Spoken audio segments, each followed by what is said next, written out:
नमस्कार सभी को। डॉक्टर मंगला की कक्षा में आप सभी का स्वागत है।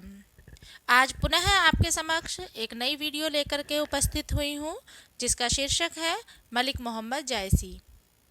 हिंदी साहित्य के क्षेत्र में हम सारे ही काल पढ़ते हैं, जिसमें आप वीर गाथा काल, भक्ति काल, रीति काल और आधुनिक काल पढ़ते हैं। तो मलिक मोहम्मद जायसी भक्तिकालीन निर्गुण काव्य धारा के प्रेम मार्गी शाखा के प्रतिनिधि कवि हैं। मलिक मोहम्मद जायसी का परिचय इस प्रकार है। मलिक मोहम्मद जायसी का जन्म 1550 विक्रम संवत में उत्तर प्रदेश के जायस स्थान पर बताया जाता है और मृत्यु 1600 विक्रम संवत में अमेठी में, जो उत्तर प्रदेश में है। उनका जो बचपन का नाम था वो था मोहम्मद, और मलिक वंश में पैदा होने के कारण उनके नाम के आगे मलिक लग जाता है, और जायस नामक स्थान पर उत्पन्न होने के कारण उनको मलिक मोहम्मद जायसी कहा जाता है। अनेक ग्रंथों में अगर हम देखें तो उनकी माता का नाम नहीं दिखाई देता। उनके पिता के नाम के बारे में कहा जाता है कि शेख मुमरेज उनके पिताजी थे। यदि उनके बारे में कहा जाए कि उनका जो भरण पोषण था वो किस प्रकार से चलता था, तो उनके बारे में कहा जाता है कि राजा राम सिंह मलिक मोहम्मद जायसी के काव्य से बहुत अधिक प्रेम करते थे, बहुत प्रभावित थे उनके साहित्य से। वैसे ही शेरशाह जायसी के काव्य से बहुत प्रभावित थे। एक बार शेरशाह ने मलिक मोहम्मद जायसी के काव्य की ईश्वर के प्रति प्रेम की जब गाथा सुनी, तो उन्होंने उनसे मिलने का निर्णय किया और मलिक मोहम्मद जायसी को अपने यहाँ आमंत्रित किया। मलिक मोहम्मद जायसी उनके दरबार में जब आते हैं तो उनके रूप को देख करके वहाँ के जितने भी दरबारी लोग बैठे थे सब हंसने लगे, साथ ही शेरशाह भी हंसने लगे। शेरशाह के हंसने पर मलिक मोहम्मद जायसी कहते हैं, मोहे हंससी के कोहार ही, अर्थात तुम मुझ पर हंस रहे हो या उस कुम्हार पर हंस रहे हो जिसने मुझे बनाया है। अर्थात मेरे पर नहीं हंस रहे हो, अपितु उस पर हंस रहे हो जो मेरा निर्माण करने वाला वो परम पिता परमेश्वर है। इस बात को सुनकर के शेरशाह बहुत लज्जित हुए अपनी बात पर कि हाँ, ये गलत है।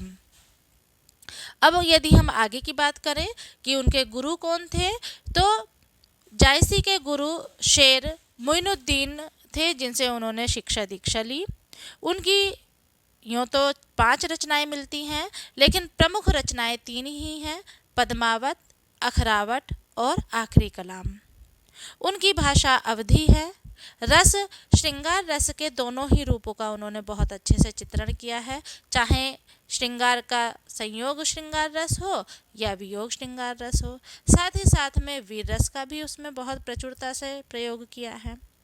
छंद की बात करें तो उनके जो छंद लिखे हुए हैं या काव्य लिखा हुआ है, तो उनका पद्मावत जो काव्य महाकाव्य है वो 7 पंक्तियों की चौपाई के साथ में एक दोहा है। अर्थात पूरा छंद उनका जो समाप्त होता है वो प्रथम 7 पंक्तियाँ और फिर अंतिम एक दोहा कहा जाता है। और यदि विषय की बात करें तो उनका विषय सामाजिक, आध्यात्मिक और प्रेम मार्गी है। उनकी शैली मसनवी है और वे प्रेमाख्यानक कवि कहे जाते हैं। उन पर शेख बुरहान का बहुत अधिक प्रभाव पड़ा। हिंदी साहित्य में निर्गुण मार्गी काव्यधारा में प्रेमाश्रय शाखा के प्रतिनिधि के रूप में इनको माना जाता है और ये सूफी कवि थे। आपके सिलेबस में बच्चों मानसरोधक खंड लगा हुआ है पद्मावत से, तो पद्मावत का जो मानसरोधक खंड है उसको पढ़ने से पहले या उसकी व्याख्या करने से पहले हम लोग इस पद्मावत की थोड़ी मूल कहानी जान लेते हैं। पद्मावत में चित्तौड़ के राजा रत्नसेन और सिंघल द्वीप की राजकुमारी के प्रेम का वर्णन है। सिंघल द्वीप की राजकुमारी है पद्मावती और चित्तौड़ के राजा हैं रत्नसेन। सूफी कवियों ने हिंदू घरों में जो प्रचलित लोक गाथाएं थीं उनको ही अपने काव्य का वस्तु बनाया है, और वे लौकिक प्रेम के माध्यम से अलौकिक प्रेम की व्यंजना करते हैं। मलिक मोहम्मद जायसी ने भी यहाँ पर राजा रत्नसेन व पद्मावती के प्रेम को लौकिक प्रेम दिखा करके उसको अलौकिक प्रेम से जोड़ने की कोशिश की है। अलौकिक प्रेम अर्थात आत्मा को परमात्मा से मिलाना। तो इस प्रकार यहाँ पर राजा रत्नसेन जीवात्मा के रूप में और पद्मावती परमात्मा के रूप में है। जैसे कि हम लोगों ने कबीर साहित्य पढ़ा था, कबीर दास जी आत्मा को स्त्री और परमात्मा को पति का रूप देते हैं और वो कहते हैं कि जिस तरह से एक पत्नी, एक पतिव्रता नारी अपने पति के लिए चिंतित रहती है, व्याकुल रहती है, वैसे ही इस संसार में आकर के यह जो आत्मा है, जीवात्मा रूपी स्त्री परमात्मा रूपी परमेश्वर को, पति को पाने के लिए व्याकुल रहती है। जबकि सूफी कवि जो मलिक मोहम्मद जायसी हैं, ये विपरीत करते हैं। ये कहते हैं कि जो राजा है वो जीवात्मा है, अर्थात जो यहाँ का राजा रत्नसेन है वो जीवात्मा है और पद्मावती परमात्मा है। राजा रत्नसेन पद्मावती की खोज करते हैं, उसको पाने की कोशिश करते हैं। तो इस काव्य में आप देखेंगे कि उन्होंने प्रेम की महत्ता पर बल दिया है, अर्थात जो पद्मावत लिखा हुआ महाकाव्य है वो प्रेम पर आधारित है। इसीलिए इस समय के कवियों को प्रेम मार्गी शाखा के कवि भी कहा जाता है।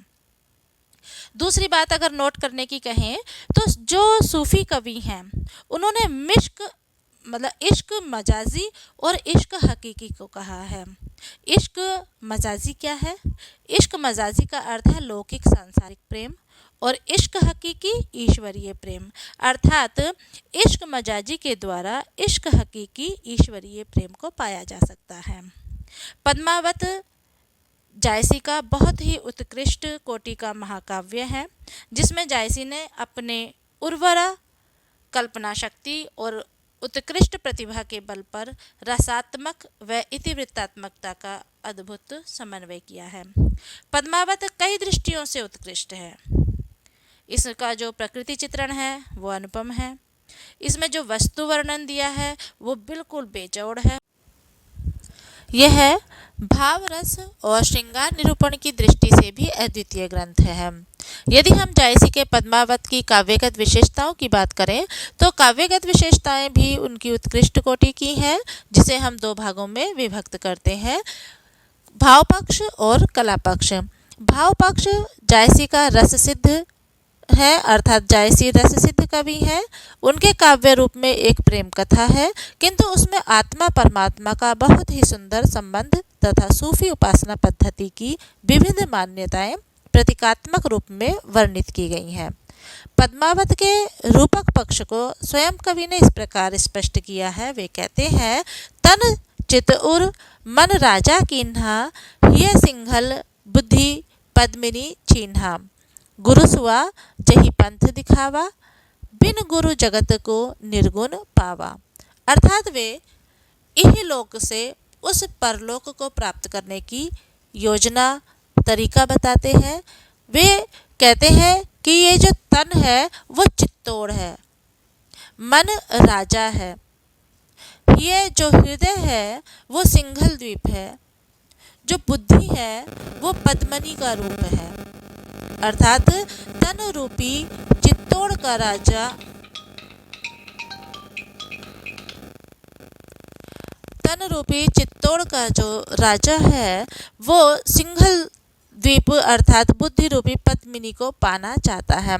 फिर कहते हैं गुरु सुआ है, जो तोता है, रास्ता दिखाने का काम करता है और बिना गुरु के इस जगत को जीता नहीं जा सकता। इस जगत से पार होने के लिए गुरु की बहुत अधिक आवश्यकता है। पद्मावत में आलंकारिक एवं नाम परिगणात्मक प्रकार का प्रकृति वर्णन भी विद्यमान है। जायसी का रहस्यवाद हिंदी साहित्य की अमूल्य निधि माना जाता है। अगर हम कला पक्ष की बात करें तो जायसी के काव्य की जो भाषा है वह ठेठ अवधी है। शैली प्रबंध एवं मसनवी, आलंकारिक, प्रतीकात्मक, चित्रात्मक, रूपक अतिशयोक्ति प्रधान शैली है। छंद 7 पंक्तियों के बाद में एक चौपाई है। 7 पंक्तियों की चौपाई के बाद में एक दोहा है। और अलंकार प्रकृति चित्रण, रूपक, उपमा, उत्प्रेक्षा, रूपक अतिशयोक्ति आदि अलंकारों का इन्होंने प्रयोग किया है। और यदि हम रस की बात करें तो रस के रूप में उन्होंने श्रृंगार रस के दोनों ही पक्षों को लिया है, चाहे वह संयोग श्रृंगार हो और चाहे वियोग श्रृंगार हो। तो इस प्रकार आपने यहाँ पर देखा कि बहुत ही कम समय में हम लोगों ने जायसी के पद्मावत के बारे में पढ़ा, जायसी के बारे में पढ़ा। तो बच्चों, मलिक मोहम्मद जायसी का जो यह जीवन परिचय आपको लिखवाया है, दिखाया है, इसको बहुत अच्छे से पढ़िएगा। और यदि मेरी वीडियो पसंद आए तो उसे लाइक करें, शेयर करें, सब्सक्राइब करें। धन्यवाद।